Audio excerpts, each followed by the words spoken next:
बोली सच्चे दरबार की जय, संत समाज की जय, गायत्री माता की जय, सबकी माता पिता की जय। हर हर महादेव। जय हो वेद माता गायत्री की, सभी देशवासियों की जय। हर हर महादेव। मित्रों नमस्कार, जय श्री राम, जय माता दी, राम राम। राम भक्त ले चला रे राम की निशानी, शेष पर खड़ा हूँ अखियों में पानी। राम भक्त ले चला रे राम की निशानी, राम भक्त ले चला रे राम की निशानी। शेष पर खड़ा हूँ अखियों में पानी, राम भक्त ले चला रे राम की निशानी, राम भक्त ले चला रे राम की निशानी। जय श्री राम, जय माता दी। मित्रों, आज हम अपने इस YouTube चैनल के माध्यम से आज अपने भाइयों को श्रीमद् वाल्मीकि रामायण के माध्यम से अयोध्या कांड का सर्ग नंबर 113 का प्रसंग वाल्मीकि रामायण के माध्यम से इस YouTube चैनल पर मित्रों मैं प्रसारित कर रहा हूं। आशा है कि हमारे देशवासियों का, हमारे भाइयों का, हमारे बंधुओं का, हमारी माताओं का, साथ ही साथ जो हमारे पिता तुल्य बुजुर्ग हैं उनका भी स्नेह, आशीर्वाद एवं सहयोग इस विनोद प्रहरी यूट्यूब चैनल को मिलता रहेगा। और भगवान की चर्चा, भगवान की कथा, भगवान का गुणगान इसी प्रकार से आप सबका अनुज, भाई, मित्र, दोस्त, पुत्र निरंतर करता रहेगा। नारी अगर चाहे तो घर को, कुटिया को स्वर्ग बना सकती है।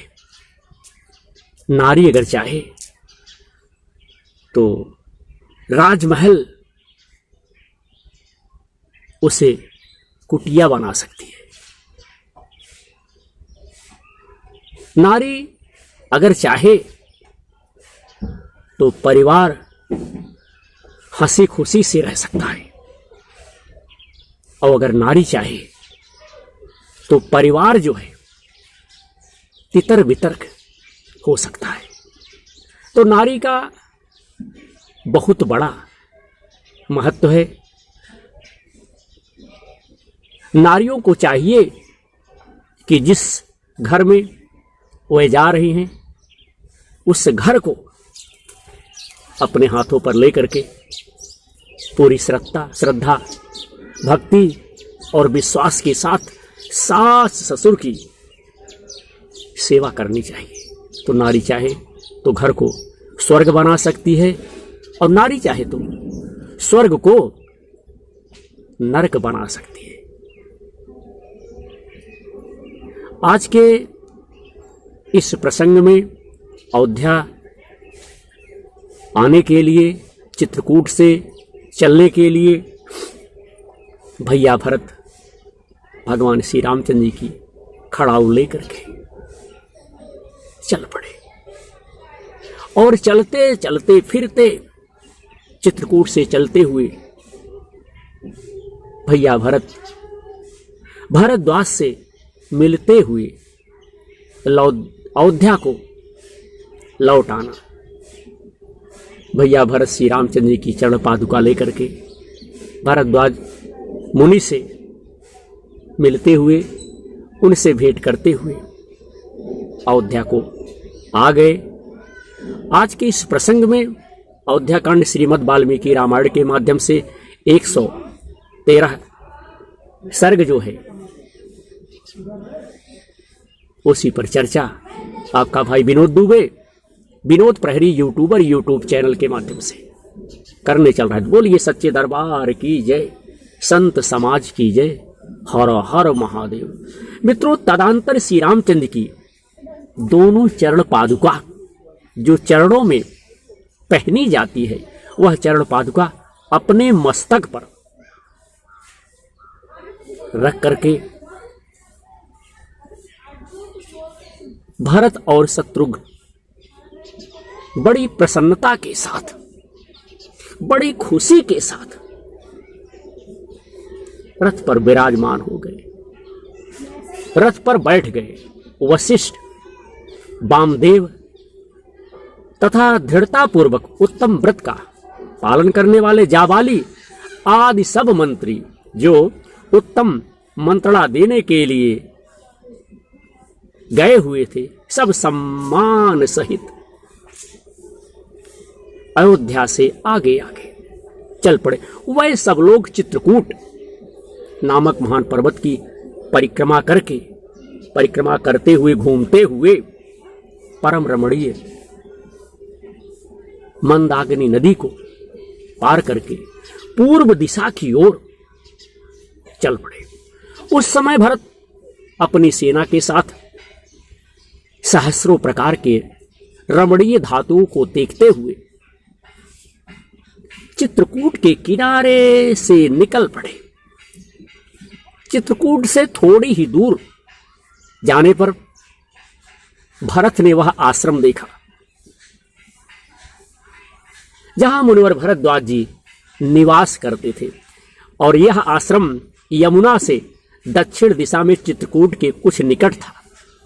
गंगा और यमुना के बीच प्रयाग वाला आश्रम, जहां वन में जाते समय श्री रामचंद्र तथा भरत आदि ने विश्राम किया था, उससे भिन्न जो है जान पड़ता है। तो भरद्वाज जी के आश्रम पर पहुंचे। अपने कुल को आनंदित करने वाले पराक्रमी भरत महर्षि भरद्वाज जी के उस आश्रम पर पहुंचकर रथ से उतरकर,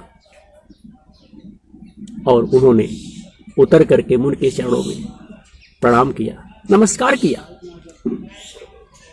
उनके आने से महर्षि भरद्वाज जी को बड़ी प्रसन्नता हुई, बड़ी खुशी हुई। भरत भैया जब आ गए तो मुनि भरद्वाज जी को बड़ी प्रसन्नता हुई, और उन्होंने भरत से पूछा कि हे तात, क्या तुम्हारा कार्य संपन्न हुआ? जिस कार्य के लिए तुम यहां से जा रहे थे, वह आपका कार्य संपन्न हुआ कि नहीं? क्या श्री रामचंद्र जी से भेंट हुई कि नहीं, मुलाकात हुई कि नहीं? नारायण। बुद्धिमान भरद्वाज जी के इस प्रकार पूछने पर धर्मवत्सल भरत ने उन्हें इस प्रकार उत्तर दिया, जवाब दिया कि हे मुनि, भगवान श्री राम अपने पराक्रम पर दृढ़ रहने वाले, जो उनका पराक्रम है, जो उनका विचार है, जो उनकी प्रतिज्ञा है, उस पर भगवान श्री रामचंद्र जी दृढ़ रहते हैं, बदलते नहीं हैं। मैंने उनसे बहुत प्रार्थना की, बहुत कुछ कहा, लेकिन भैया भरत कह रहे हैं कि मैंने उनसे बहुत कुछ कहा, बहुत प्रार्थना की, बहुत निवेदन किया। गुरु जी ने भी बहुत अनुरोध किया, बहुत प्रार्थना की। तब उन्होंने अत्यंत प्रसन्न होकर गुरुदेव वशिष्ठ से इस प्रकार से कहा कि मैं 14 वर्षों तक वन में रहूंगा। इसके लिए मेरे पिताजी ने जो प्रतिज्ञा कर ली थी, उनकी इस प्रतिज्ञा को मैं यथार्थ करूंगा। उनके ऐसा कहने पर, इस तरह उनके कहने पर बात के मर्म को समझने वाले, बात के विचार को जानने वाले महाज्ञानी वशिष्ठ जी ने बातचीत करने में कुशल श्री रघुनाथ जी से यह महत्वपूर्ण बात कही। बोली दुर्गा मैया की जय।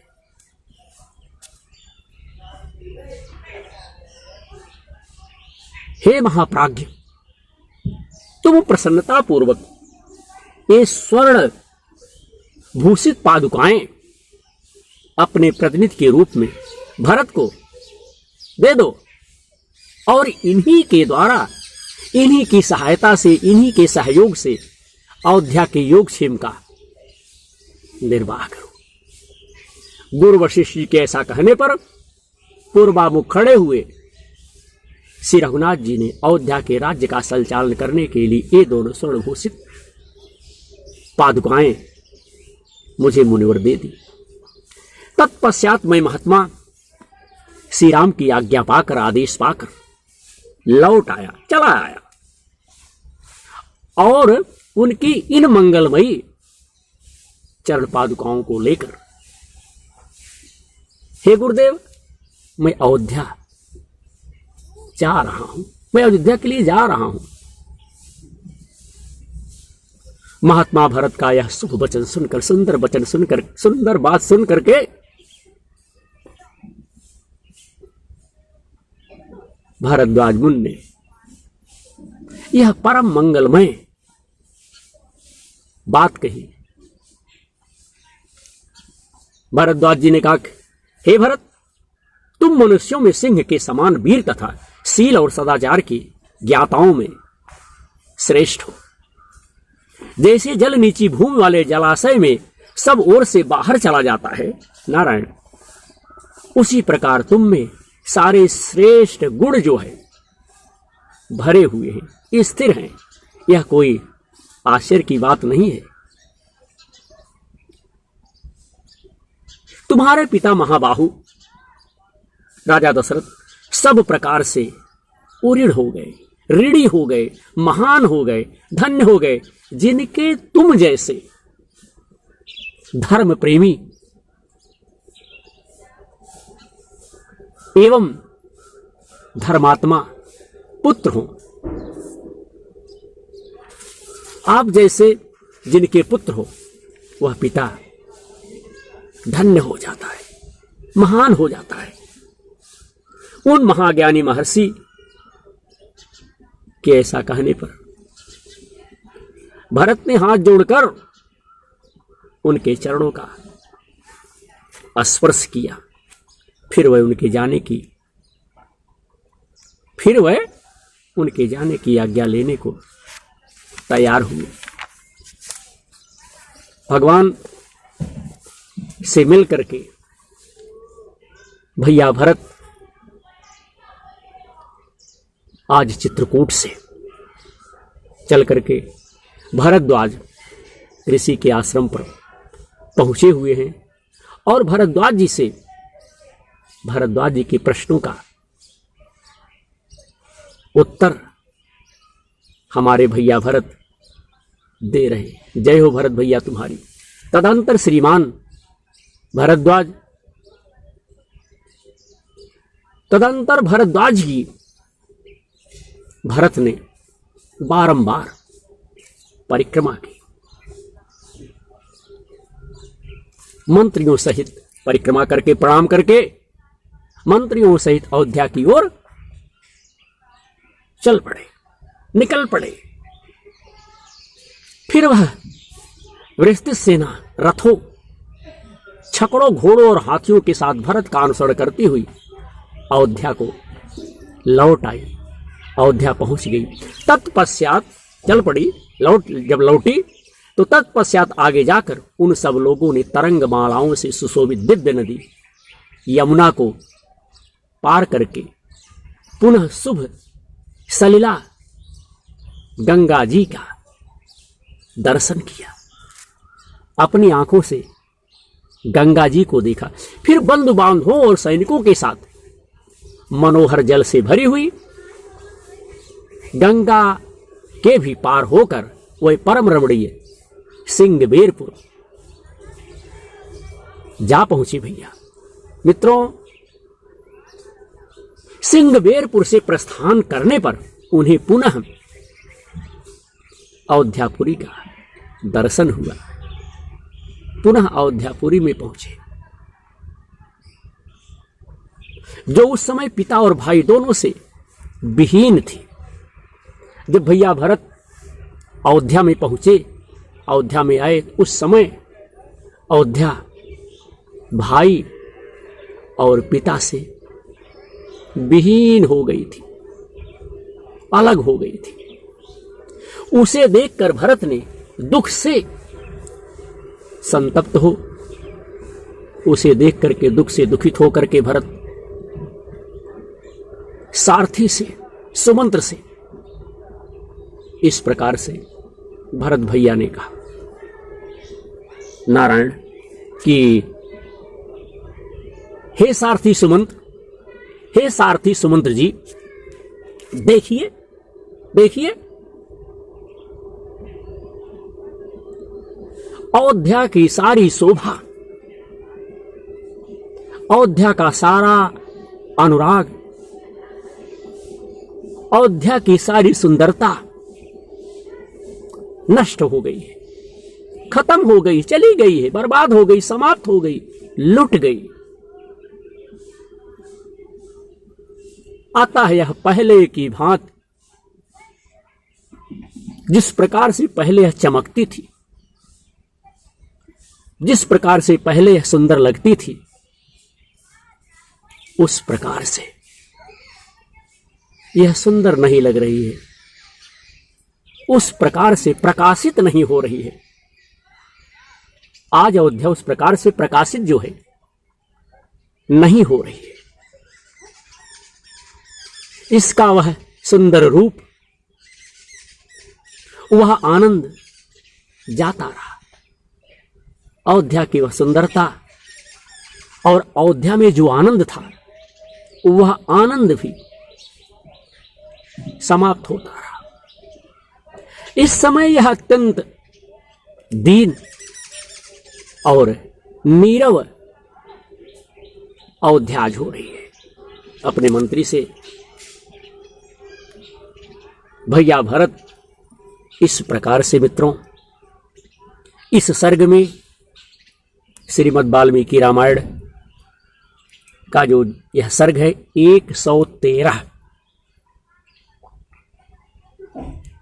भगवान श्री राम के अनुज भैया भरत अयोध्या में उपस्थित हो गए। तो आज के 113 सर्ग में,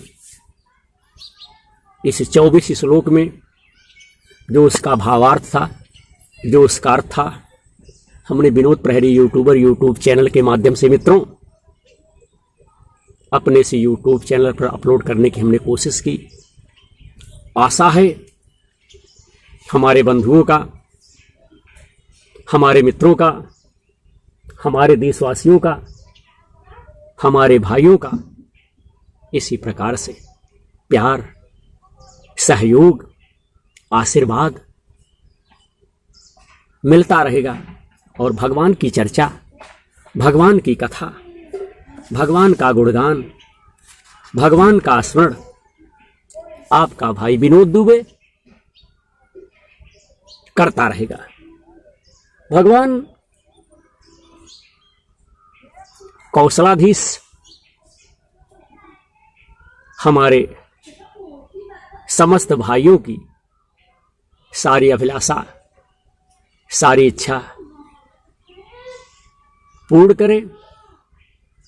मैं यही भगवान से प्रार्थना करता हूं और अपने भाइयों से मैं निवेदन करता हूं कि अगर हमारे भाइयों को, हमारे देशवासियों को हमारा कार्यक्रम, हमारी चर्चा, हमारा काम, हमारा विचार, हमारी सेवा, हमारी बातचीत अगर हमारे बंधुओं को अच्छी लगे तो हमारे मित्र लोग, हमारे भाई लोग, हमारे देशवासी विनोद प्रहरी यूट्यूबर यूट्यूब चैनल को आप लोग सपोर्ट करें। बाकी आप लोगों की जैसी इच्छा, हम तो भगवान की चर्चा, नर सेवा, नारायण सेवा, दीन दुखियों की सेवा, जीव जंतुओं की सेवा, गरीबों की सेवा, सेवा परमो धर्म के माध्यम से एक ज्योति, एक मसाल प्रहरी की हाथ में लेकर के चल रहा हूं। विनोद प्रहरी अब देखते हैं कि इस मसाल में जो मैं एक ज्योति लेकर के चल रहा हूं, इस हमारी मसाल में, इस धर्म के काम में, इस मानवता की सेवा में, इस धर्म के काम में, इस ईश्वर की आराधना में, इस ईश्वर के गुणगान में, इस ईश्वर की चर्चा में हमारे कितने बंधु, हमारे कितने मित्र, या कहिए हमारे कितने देशवासी हमारा सपोर्ट करते हैं, हमारा सहयोग करते हैं, हमारी मदद करते हैं। हमारे इस विनोद प्रहरी यूट्यूब चैनल से कितने लोग जुड़ करके अपना आशीर्वाद, अपना प्रेम, अपना सहयोग अपने भाई विनोद दुबे को प्रदान करते हैं। मित्रों, मैं ज्यादा इस विषय में अपना विचार नहीं दूंगा, इसलिए कि आए दिन प्रतिदिन सुबह और शाम हम लाइव प्रसारण करते हैं और लाइव प्रसारण में प्रतिदिन मैं अनुनय, विनय, प्रार्थना अपने भाइयों से, अपने देशवासियों से, अपने मित्रों से मैं बराबर करता हूं। आज कोई नई बात नहीं है। हम तो सदैव चाहते हैं कि हमारे साथ अच्छे विचार वाले, अच्छे संस्कार वाले, अच्छे गुणों वाले, जिन भाइयों को धर्म में विश्वास हो, धर्म में आस्था हो, वह लोग हमें सपोर्ट कर सकते। मित्रों, देखिए, फल पुनीत नहीं होता, फल पुनीत नहीं होता, पेड़ पुनीत होता है। जब पेड़ ही नहीं रहेगा तो फल कहां से प्राप्त होगा? फल कहां से हम और आप ग्रहण करेंगे? हम और आप कहां से फल खाएंगे? इसलिए पेड़ सबसे महान होता है। हमारा कहने का मतलब यह है कि जब हमारे देशवासी, हमारे भाई अपने बच्चों को अच्छा संस्कार दिए रहेंगे, हमारे देश के होनहार युवा, हमारे भाई, हमारी बहनें उस संस्कार से प्रभावित रहेंगे, उस संस्कार से उनका मनोबल जो है बढ़ा रहेगा, तो जरूर एक दूसरे को सपोर्ट करेंगे, एक दूसरे की सहायता करेंगे। और हमसे सब ना तो जुड़ेंगे, न सबको यह कार्यक्रम अच्छा लगेगा, ना विचार अच्छा लगेगा। जिनके माता पिता ने अच्छा संस्कार दिया होगा, जिनके संस्कार में कहीं कोई कमी नहीं रही होगी, वे हमसे जुड़ेंगे और हमसे लोग जुड़ रहे हैं। और जो हमारे भाई हमसे जुड़े हुए हैं वो तो महान है, उनका विचार महान है, उनका कार्य महान है। हमारे भाइयों ने हमें हृदय से सपोर्ट किया, हमारा सहयोग किया, अपना आशीर्वाद हमें प्रदान किया। अब मैं चाहता हूं कि इस महान देश में निवास करने वाले, महान विचार रखने वाले हमारे जो और भाई हैं, हमारे कार्यक्रम को देखें, कार्यक्रम को लाइक करें, कार्यक्रम से जुड़ें और अपना विचार, आशीर्वाद अपने भाई विनोद को, अपने भाई विनोद दुबे को प्रदान करने की कृपा करें। और आपका भाई विनोद दुबे धर्म के काम में, धर्म की चर्चा में, निरंतर जीव जंतुओं की सेवा में, विकलांग विधवा भाइयों की सेवा में निरंतर चलता रहे। यही आप लोगों से मैं अपेक्षा करता हूं कि आप लोग हमारा हृदय से सहयोग करेंगे। मैं भी आपके एक परिवार का सदस्य हूं, मानना ना मानना हमारे भाइयों के ऊपर है, लेकिन हम भी आपके परिवार का एक सदस्य हूं, चाहे जिस रूप में हमें आप ग्रहण करें या चाहे जिस रूप में हमें आप ग्रहण ना करें, लेकिन हम आपके परिवार का एक अभिन्न अंग हूं। तो आज का प्रसारण यहीं पर संपन्न करते हैं। भगवान भोलेनाथ की जय, हर हर महादेव की जय। विनोद दुबे को अब आप लोग आज्ञा दीजिए। बोली सच्चे दरबार की जय, संत समाज की जय, गंगा मैया की जय, सबके माता पिता की जय, हर हर महादेव। बोली सच्चे दरबार की जय। जय बजरंगबली, जय श्री राम।